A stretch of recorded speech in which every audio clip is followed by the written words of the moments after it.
வணக்கம் மக்களே.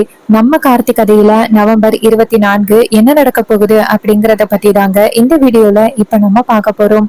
இந்த வீடியோவுக்கு மறக்காம லைக் பண்ணிக்கோங்க. நீங்க லைக் பண்றதுதான் எங்களுக்கு அடுத்த வீடியோ போடுறதுக்கு ரொம்பவே இன்ட்ரெஸ்டிங்கா இருக்கும். சோ மறக்காம லைக் பண்ணிட்டு இந்த வீடியோவை பாருங்க.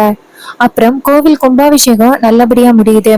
அப்போ பரமேஸ்வரி எல்லாரையும் பார்த்துட்டு நல்லபடியா இந்த கும்பாபிஷேகம் முடிஞ்சு போயிருச்சு அப்படின்னு பாட்டி ரொம்ப சந்தோஷப்படுறாங்க.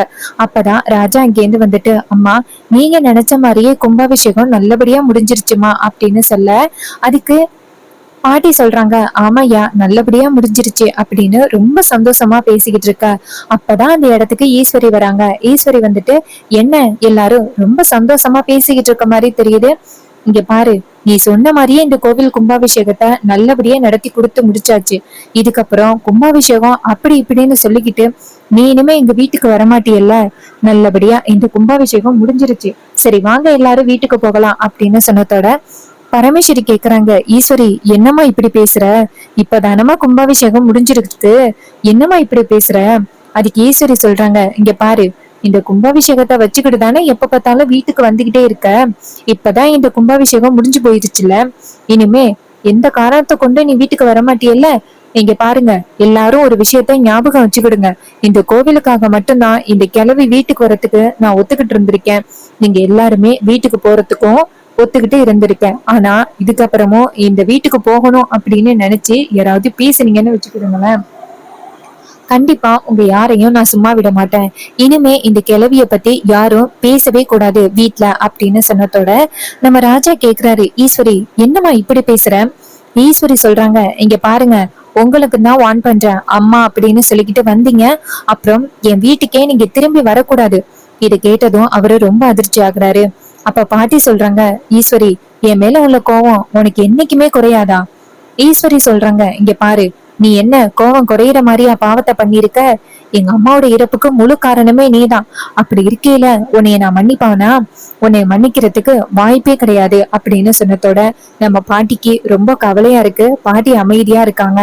அப்போ ராஜா சொல்றாரு, ஈஸ்வரி இதுக்கு மேல இந்த இடத்துல இருந்தா அம்மாவை இன்னும் என்னெல்லாம் நீ அவமானப்படுத்தணுமோ அந்த அளவுக்கு அவமானப்படுத்துவ.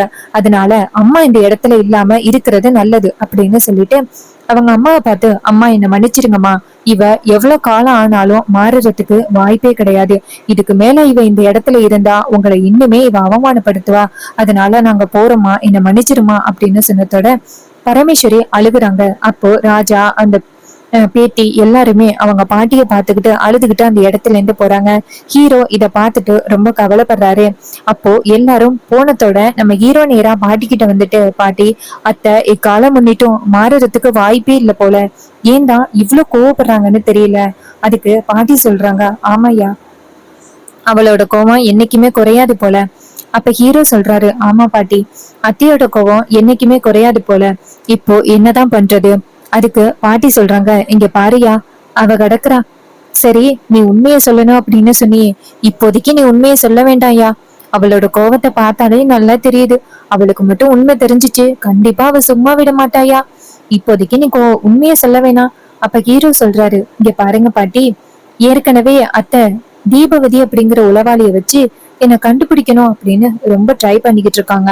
இப்ப மட்டும் நான் உண்மையை சொல்லாம இருந்து தீபவதி வந்து உண்மையை சொன்னா ரொம்ப பெரிய பிரச்சனை ஆகிரும். அதனால நானே அத்தை கிட்ட உண்மையை சொல்லிடுறேன் பாட்டி, அதான் நல்லது அப்படின்னு சொல்ல பாட்டி சொல்றாங்க, சரியா, உன்னை இதுக்கு மேல கண்டிப்பா கம்பல் பண்ண முடியாது. நீ ஒரு முடிவு எடுத்தியன்னா அந்த முடிவுல ஸ்ட்ராங்கா இருப்ப. சரியா, நீ சொல்றதா இருந்தா சொல்லு அப்படின்னு சொன்னதோட ஹீரோவும் சரிங்க பாட்டி அப்படின்னு சொல்லிட்டு அந்த இடத்துல இருந்து வீட்டுக்கு போறாங்க. அங்க ரூமுக்கு போனதோட ஹீரோயின் நேரா ஹீரோவை பார்த்து, இங்க பாருங்க, அம்மா கிட்ட உண்மையை சொல்ல போறீங்களா? இப்பதான் பாட்டி போன் பண்ணி சொன்னாங்க நீங்க உண்மையை சொல்ல போறீங்க அப்படின்னு. அப்ப ஹீரோ சொல்றாரு, ஆமா நான் உண்மையதான் சொல்ல போறேன் அப்படின்னு சொல்லிட்டு ஹீரோ வெளியில வராரு. இத பார்த்ததும் ஹீரோயினுக்கு ரொம்ப அதிர்ச்சி. அவங்க பாட்டிக்கு நேரா போன் பண்றாங்க. பாட்டி போன் அட்டன் பண்ணி, சொல்லுமா அப்படின்னு சொல்லத்தோட ஹீரோயின் சொல்றாங்க, பாட்டி இவர்கிட்ட பேசி பார்த்தேன், ஆனா இவரு அம்மா கிட்ட உண்மைய சொல்லியே அவன் அப்படிங்கிற பிடிவாதத்துல இருக்காரு. இதுக்கு மேலேயும் கண்டிப்பா அவரை கட்டாயப்படுத்த முடியாது. பாட்டி ஏதாவது யோசனை சொல்லுங்க பாட்டி. அம்மாவுக்கு உண்மை தெரிஞ்சாலும் அவரை வீட்டை விட்டு அனுப்ப கூடாது, அனுப்ப முடியாத நிலைமையா இருக்கணும். அதுக்கு என்ன பண்றதுன்னு சொல்லுங்க பாட்டி. பாட்டி சொல்றாங்க, அம்மாடி இதுக்கப்புறம் உன் கையில தாம்மா இருக்கு அப்படின்னு. அப்ப ஹீரோயின் கேக்குறாங்க, சொல்லுங்க பாட்டி, நான் என்ன பண்ணா இவரை வீட்டை விட்டு போக விடாம தடுக்கலாம் அப்படின்னு. அப்ப பாட்டி சொல்றாங்க, இங்க பாரு, நீ நேரா உங்க அம்மா கிட்ட போயிட்டு இந்த விஷயத்த சொல்லு. கண்டிப்பா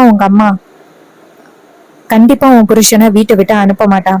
இதை கேட்டதும் ஹீரோயின் சொல்றாங்க, சொல்லுங்க பாட்டி, நான் இப்பவே போய் சொல்றேன் அப்படின்னு. அப்ப பாட்டி விஷயத்த சொல்றாங்க. இதை கேட்டதும் ஹீரோயினும் சரிங்க பாட்டி அப்படின்னு சொல்லிட்டு வெளியில வராங்க. அப்ப ஹீரோ நேரா அவங்க அத்தை கிட்ட போயிட்டு, அத்தை, உங்ககிட்ட கோவில் கும்பாபிஷேகம் முடிஞ்சதும் ஒரு உண்மைய சொல்றேன் அப்படின்னு சொன்னல, உண்மைய சொல்ல போறேன் அப்படின்னு. இதை கேட்டதும் ஈஸ்வரி சொல்றாங்க, சொல்லுங்க மாப்பிள்ள, என்ன உண்மை அப்படின்னு.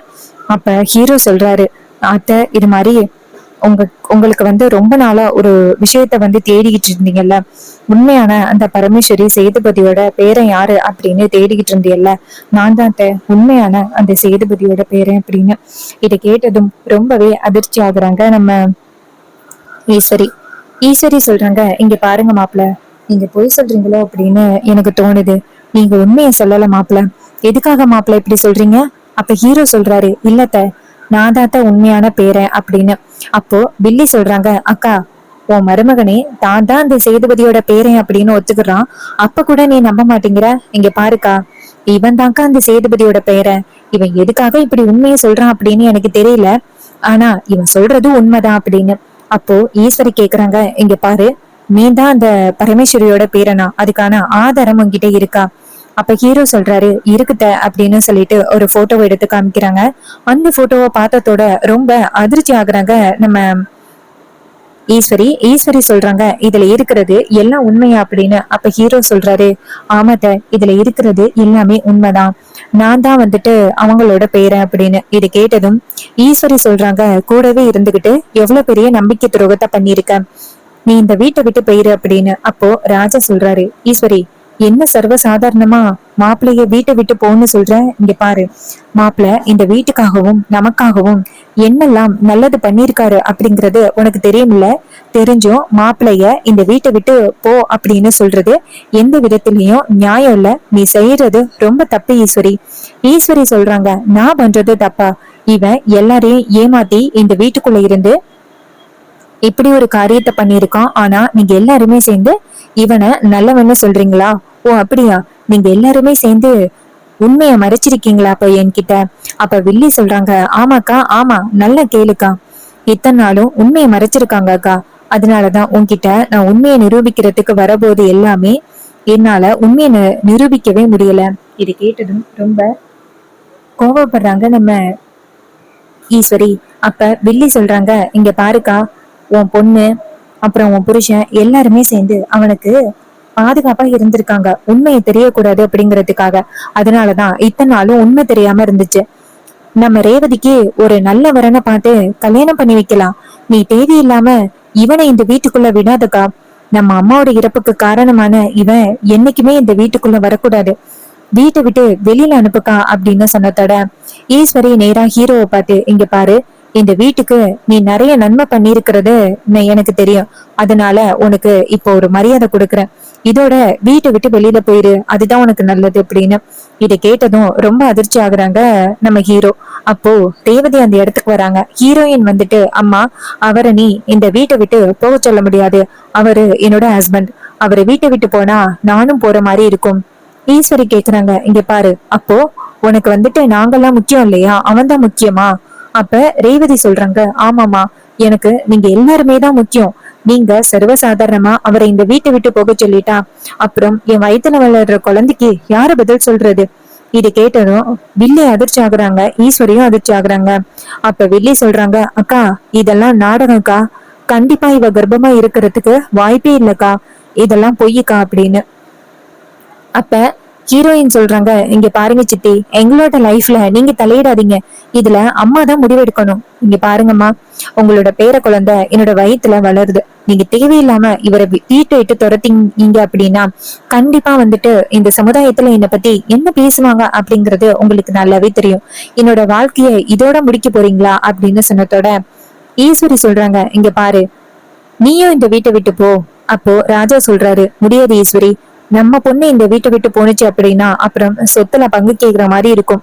இதை கேட்டதும் ஈஸ்வரி சொல்றாங்க, சொத்துலையா? இவளுக்கு என்ன உரிமை இருக்கு? அப்ப ராஜா சொல்றாரு, ஈஸ்வரி உனக்கு தெரியாதா, உன் சொத்து எல்லாத்தையுமே உன் 5 பொண்ணுங்களுக்கு எழுதி வச்சுட்டேன், ஞாபகம் இருக்கா இல்லையா? இதை கேட்டதும் ஈஸ்வரி ஷாக் ஆகுறாங்க. அப்ப வில்லி சொல்றாங்க, அக்கா எனக்கு தெரியாம இதெல்லாம் எப்பக்கா பண்ண? அதுக்கு அவங்க சொல்றாங்க, இங்க பாரு, என் பொண்ணுங்களுக்கு ஸ்டேபிளா ஒரு வாழ்க்கை வேணும் அப்படிங்கிறதுக்காக நான் இப்படி பண்ணேன். ஆனா இதையே எனக்கு எதிரா இவங்க பயன்படுத்துவாங்க அப்படின்னு நான் எதிர்பார்க்கல. அப்போ நம்ம ஹீரோயின் சொல்றாங்க, இங்க பாருமா, இவரை இந்த வீட்டை விட்டு நீ அனுப்புன அப்படின்னா என்னோட லைஃபும் சேர்ந்து பாதிக்கப்படும், ஞாபகத்துல வச்சுக்கோ அப்படின்னு. இதை கேட்டதும் அப்போ வில்லி சொல்றாங்க, அக்கா உன் பொண்ணுக்கு உன்னால நல்லவரன் பார்க்க முடியாதா? உன் பொண்ணுக்கு உன்னால நல்லவரன் பார்க்க முடியும். டிவி இல்லாம இவ சொல்றா அப்படிங்கறதுக்காக நீ கேட்டுக்கிட்டு இருக்காத. இவ சொல்றது எல்லாமே பொய். கண்டிப்பா அந்த கிழவியோட ஏற்பாடா தான் இருக்கும். இப்படி பொய் சொல்லு, ஈஸியா வந்து சமாளிச்சிடலாம் அப்படின்னு அந்த கிழவி சொல்லியிருப்பா. அதனால இந்த ரேவதி இப்படி வந்து சொல்லிக்கிட்டு இருக்கா. இவ சொல்றத நீ நம்பாதக்கா அப்படின்னு சொன்னதோட நம்ம ஹீரோயின் சொல்றாங்க, இங்க பாருமா, நான் சொல்றது உண்மை. அவரை இந்த வீட்டை விட்டு நீ அனுப்பக்கூடாது அப்படின்னு சொல்லிட்டு ரொம்பவே பிடிவாதமா பேசுறாங்க. ராஜா நேரா ஈஸ்வரிய பார்த்து, இங்க பாரு ஈஸ்வரி, நீ மட்டும் தனியாலா முடிவெடுக்க முடியாது. இந்த வீட்டுல நானும் ஒருத்தன் இருக்கேன். ரேவதியோட வாழ்க்கை எப்படி இருக்கணும் அப்படிங்கிறதுக்கு நானும் பொறுப்பு. நீ தேவையில்லாம இப்படி அவசரப்பட்டு முடிவெடுத்து நம்ம பொண்ணோட வாழ்க்கை ஸ்பாயில் ஆகுற மாதிரி எதுவும் பண்ணிராத அப்படின்னு சொன்னதோட நம்ம ஈஸ்வரி வந்துட்டு அமைதியா நிக்கிறாங்க. அப்போ வில்லி சொல்றாங்க, என்னக்கா அமைதியா நிக்கிற, இவனை இந்த வீட்டு விட்டு அனுப்பு அப்படின்னு. அப்போ ஈஸ்வரியார எந்த முடிவும் எடுக்க முடியல. ஹீரோயின் சொல்றாங்க, அம்மா அவரை வீட்டு விட்டு அனுப்புன அப்படின்னா என்னோட வாழ்க்கை பாதிக்கப்படும் அப்படின்னு ரொம்பவே ஸ்ட்ராங்கா பேசிட்டு நிக்கிறாங்க. அதுக்கப்புறம் ஈஸ்வரி எதுவுமே பேசாம கோவமா அவங்க ரூமுக்கு போறாங்க. ஹீரோ நேரா ரேவதியை கூட்டிக்கிட்டு அவரோட ரூமுக்கு போயிட்டு ரேவதி கிட்ட கேக்குறாரு, எதுக்காக நீ போய் சொன்ன அப்படின்னு. அப்ப ஹீரோயின் சொல்றாங்க, இங்க பாருங்க, இப்படி சொல்லாம இருந்திருந்தா அம்மா என்ன முடிவை எடுத்திருப்பாங்க அப்படின்னு உங்களுக்கு தெரியும்ல. அம்மா கண்டிப்பா உங்களை இந்த வீட்டை விட்டு அனுப்பியிருப்பாங்க. அதுக்கப்புறம் என்னோட வாழ்க்கை என்ன ஆகுறது, நம்மளோட எதிர்காலம் என்ன ஆகுறது, அதனாலதான் நான் போய் சொன்னேன். கண்டிப்பா நான் சொன்னது ரொம்ப தப்புதான், ஆனா வேற வழி இல்ல. நம்மளோட லைஃப் நல்லா இருக்கணும் அப்படின்னா இப்படிப்பட்ட பொய் சொல்றதுல எந்த வித தப்பும் இல்ல அப்படின்னு ரொம்பவே ஸ்ட்ராங்கா அந்த ரேவதி சொல்றாங்க. இது கேட்டதும் நம்ம ஹீரோவுக்கு எந்த பதிலுமே சொல்ல முடியல. அப்போ ஹீரோயின் வந்துட்டு போய் உட்கார்ந்துருக்காங்க. அப்ப ராஜா நேரா ரூமுக்கு வந்துட்டு, மாப்பிள்ள அப்படின்னு சொல்ல, அப்ப ஹீரோயின் நேரா அவங்க அப்பாவை பார்த்து, சாரிப்பா, நான் பொய் சொல்லிட்டேன், சாரிப்பா. அப்ப அவர் சொல்றாரு, அம்மாடி எனக்கு தெரியுமா, இது கண்டிப்பா வந்துட்டு ஈஸ்வரியோட வாயை அடைக்கிறதுக்காக தான் நீ போய் சொன்ன அப்படிங்கிறது நல்லா தெரியும். நீ கவலைப்படாதம்மா, மாப்பிள்ளைய கண்டிப்பா இந்த வீட்டை விட்டு நம்ம போக விட்டுற மாட்டோம். மாப்பிள்ளை இந்த வீட்டோட மருமகன், இந்த வீட்டை விட்டு எங்கேயும் போக மாட்டாரு அப்படின்னு சொன்னதோட ஹீரோயின் சொல்றாங்க, அப்பா அம்மாவோட கோபம் எப்பதான் வந்துட்டு குறையும்? அம்மா என்னைக்குதான் நம்ம மேல உள்ள கோபத்தை குறைப்பாங்க? பாவம் இவரு. அப்புறமா பரமேஸ்வரிக்கு விஷயம் தெரிய வருது. இது மாதிரி நம்ம பேத்தி வந்துட்டு எப்படியோ பேரனை வீட்டை விட்டு வெளியில போக விடாம பாதுகாத்துட்டா அப்படின்னு தெரிய வருது. இதை கேட்டதும் பாட்டி ரொம்ப சந்தோஷப்படுறாங்க. எப்படியோ பேத்தி வந்துட்டு பேரனை வீட்டை விட்டு போக விடாம தடுத்துட்டா அப்படின்னு. அப்போ வில்லி நேரா அவங்க அக்கா கிட்ட போயிட்டு, அக்கா என்னக்கா நடக்கிறதையெல்லாம் பாத்துக்கிட்டே இருக்கிற, நீ பாட்டுக்கும் இங்க பாரு, எப்படி சூழ்ச்சி முறையை பயன்படுத்தி வீட்டுக்குள்ள தங்கிட்டா மத்தியா. நான் ஆரம்பத்துல இருந்து உங்ககிட்ட சொல்லிக்கிட்டு இருந்தேன், இவன் தான் அந்த சேதுபதியோட பேரன் அப்படின்னு. ஆனா நீ நம்பவே இல்ல பாத்தியா, எப்படி ஒரு ஆப்பு வச்சுட்டான் நமக்கு அப்படின்னு. இதை கேட்டதும் நம்ம ஈஸ்வரிக்கு பயங்கரமான கோவமா இருக்கு. சோ இதுக்கப்புறம் ஈஸ்வரி என்ன பண்ண போறாங்க அப்படிங்கிறத நம்ம வெயிட் பண்ணி பார்க்கலாம். தேங்க்யூ ஃபார் வாட்சிங்.